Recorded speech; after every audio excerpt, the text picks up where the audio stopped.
اقبال نے بڑی تھوڑی عمر پائی، 61 سال، 61 سال کی عمر پائی۔ 1877 میں پیدا ہوئے، 1938 میں انتقال ہوا۔ ہماری جماعت گئی 96 میں انڈونیشیا۔ اس وقت جنرل حبیبی صدر انڈونیشیا تھا، تو اس سے ملنے گئے تو اس نے کہا، ڈاکٹر اشفاق صاحب رحمۃ اللہ علیہ تھے، یہ طاہر اشفاق اور طارق اشفاق کے والد تھے، ان سے کہا کہ آپ کو پتہ ہے ہم نے جنگ آزادی کی ابتدا کیسے کی؟ کہا یہ ہماری تو پہلی ملاقات ہے۔ کہا آپ کے اقبال کی شاعری اور آپ کے لیڈر محمد علی جناح رحمۃ اللہ علیہما، اس کی تقریریں اور ان کی شاعری کو ہم نے انڈونیشین زبان میں ٹرانسلیٹ کروایا اور پھر اپنے قوم کو اس پر اٹھایا اور ابھارا اور پورا ملک آزاد کروا لیا۔ یہاں اب تو خیر سب کچھ چلا گیا، یہاں والوں کو نہیں پتہ اقبال کون ہے، تو باہر کسی کو کیا پتہ ہو؟ محمد علی جناح کون ہے، باہر والوں کو کیا پتہ ہو؟ انہوں نے بیٹا پیغام پہنچایا اور بڑی زندگی کے آخری 30 برس پہلے ان کا ذہن اور تھا۔ انگلینڈ گئے پڑھنے اور وہاں کا فلسفہ پڑھ کے ذہن غلط اور ہونے کی بجائے سیدھا ہو گیا۔ انہوں نے اپنے نبی کو پڑھا، قرآن کا مطالعہ کیا، اور پھر ان کے منہ سے الفاظ نہیں، پھول گرتے تھے اور شعلے کبھی بھڑکتے تھے۔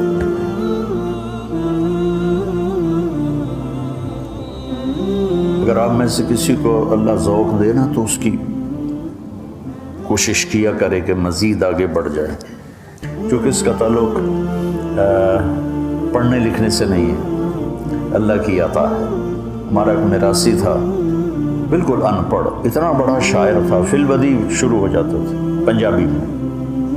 تو یہ اللہ کی عطا ہے، اس کو ہم پڑھنے لکھنے سے نہیں کر سکتے۔ اب عربی میرا ذوق ہے، اردو میرا ذوق ہے، لیکن میں شعر یاد تو کرتا ہوں، شعر کہتا نہیں۔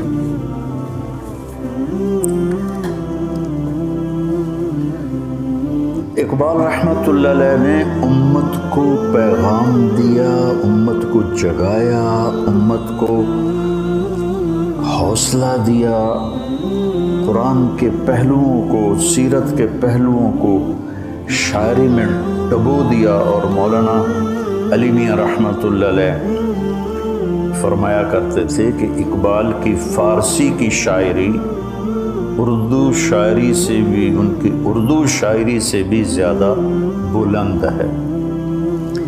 ایران میں ایک ایڈیٹوریم بنا تو وہاں اس کے بڑے گیٹ پر اقبال رحمۃ اللہ علیہ نے جو مرثیہ لکھا امام حسین علیہ السلام کا، بادشاہ است حسین، وہ لکھا ہوا تھا، نیچے محمد اقبال۔ تو ان کا جب آیا نا مہمان خصوصی افتتاح کرنا، تو اس نے ایسے اس کو پڑھا، لکھا نیچے اقبال۔ وہ کہنے لگا تمہیں ایران میں کوئی شاعر نہیں ملا کہ تم ایک ہندی کو یہاں لے کر آ گئے ہو؟ تو انتظامیہ جنہوں نے بنایا تھا کہنے لگے حضور آپ ہمیں کوئی شاعر نکال کے دے دیں ایران کا جس کا کلام ایسا ہو، تو پھر ہم یہ مٹا دیں گے، وہ چڑھا دیں گے، تو وہ آگے چپ ہو گئے۔ اس کی فارسی شاعری بڑی زبردست تھی۔ تو امت کو پیغام، اللہ سے باتیں، کیوں ضیاءکار بنوں سود فراموش رہوں، فکر فردا نہ کروں، محو غم دوش رہوں، نالے بلبل کے سنوں اور ہماتن گوش رہوں، ہم نوا میں بھی کوئی گل ہوں کہ خاموش رہوں۔ اب یہ وہ اللہ سے بات کرنا چاہتا ہے، امت کو ماضی یاد دلانا چاہتا ہے۔ ساز خاموش ہیں فریاد سے معمور ہیں ہم، نالا اگر لب پہ آتا ہے تو مجبور ہیں ہم۔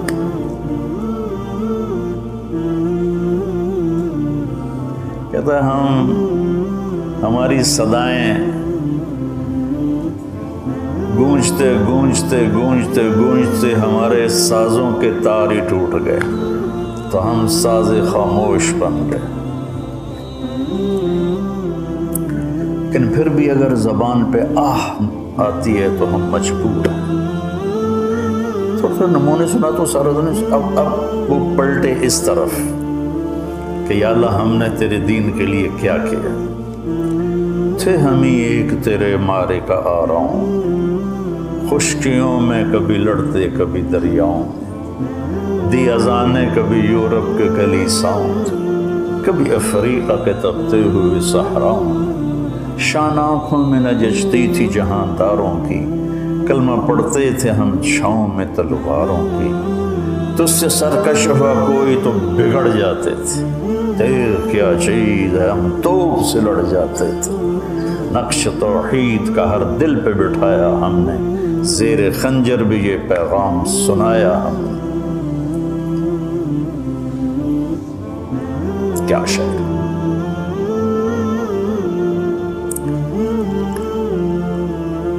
کبھی اے حقیقت منتظر نظر آ لباس مجاز میں، کہ ہزاروں سجدے تڑپ رہے ہیں میری جبین نیاز میں، جو میں سر بسجدہ زمین ہوا تو زمین سے آنے لگی صدا، تیرا دل تو ہے صنم آشنا، تجھے کیا ملے گا نماز میں، وَإِذَا قَامُوا إِلَى الصَّلَاةِ قَامُوا كُسَالَىٰ۔ اور یہ جو صبر ہے، صبر، اس کو جس پیرائے میں اقبال نے بیان کیا ہے شاید ہی کوئی بیان کر سکے۔ برداشت جب کوئی چیز کر رہی، اس پر ہم ہتھوڑی ماریں تو یہ ٹوٹے گی نا، یہ خم آ جائے گی۔ برداشت آدمی کو توڑ دیتی ہے، اور خاص طور پر لوگوں کے رویے وہ انسان کو چور چور کر دیتے، بول اور رویہ، صرف چہرہ ایسے بگاڑ کے دیکھو تو اگلے کا کیا سے کیا حشر ہو جاتا۔ تو اب اس نے کہنا یہ تھا کہ صبر کرو، جیسے اللہ نے کہا یا ایھا الذین آمنوا اصبروا وصابروا ورابطوا لعلکم تفلحون، لیکن انہوں نے کیا کہا؟ تو بچا بچا کے نہ رکھ اسے ٹوٹنے دے، تیرا آئینہ ہے وہ آئینہ کہ شکستہ ہو تو عزیز تر ہے نگاہ آئینہ ساز۔ دل کو قرآن سے لے کر آئے کہ دل، اللہ نے قرآن میں دل کو شیشے سے تشبیہ دی ہے، المصباح فی زجاجہ۔ تو یوں کہا کہ اگر لوگوں کے رویوں سے تیرا دل ٹوٹے تو ٹوٹنے دے، یہ جتنا بکھر کے آئے گا اتنا تیرے رب کو پیارا لگے گا۔ انا عند المنکسرۃ قلوبہم، حدیث قدسی اس میں بیان ہوئی کہ میں ٹوٹے دلوں کے قریب ہوتا ہوں۔ تو ایک آپ لوگ اپنے فارغ اوقات میں، یا جب اللہ تعالیٰ آپ کو آگے موقع دے تو آپ اقبال کو ضرور پڑھیں۔ میرے والد صاحب پڑھتے تھے اور روتے تھے، میں چھوٹا سا تھا تو ان کو فارسی بہت آتی تھی، حالانکہ ذمہ دار آدمی، لیکن انہوں نے 1940 میں بی اے کیا تھا، 1944 میں، تو ان کا بڑا ذوق تھا، تو وہ پڑھتے تھے اور روتے تھے، پڑھتے تھے اور روتے تھے۔ تو اللہ نے اس بندے سے پیغام دلوایا، امت کو پیغام دلوایا۔ اب اللہ کی طرف سے جواب آیا،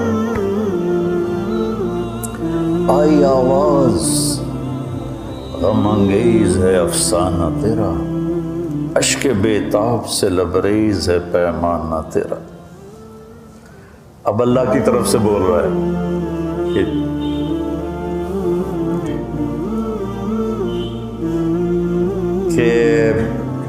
میرے گلے کے بدلے میں جواب آیا، ہاں میرے بندے واقعی بڑی دکھی کہانی ہے تیری، اور بڑے بےتاب آنسوؤں میں بھیگی ہوئی ہے کہانی تیری، لیکن ہم کیا کریں، ہم تو مائل بکرم ہیں، کوئی سائل ہی نہیں، راہ دکھلائیں کسے راہ رو منزل ہی نہیں، تم ترستے ہو کلی کو وہ گلستاں با کنار۔ ایک مصرع ہے یہ، تو وہ بھی جواب شکوہ آتا ہے کہ میں تو دینے کو تیار ہوں، آؤ تو صحیح، ہم تو مائل بکرم ہیں، آ جاؤ، کوئی مانگے تو صحیح، کسے راہ دکھلاؤں، کوئی راہ ڈھونڈنے والا، کوئی راہ کا تلاش کرنے والا، کسی رہبر کی تلاش میں ہو تو میں راستہ دکھلاؤں۔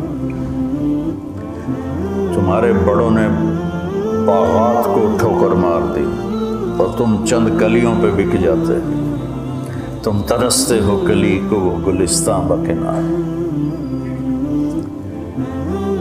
ہائے میرے بچوں، یہ دو بڑے محسن لوگ گزرے ہیں پاکستان کے۔ 1938 میں ان کا انتقال ہوا۔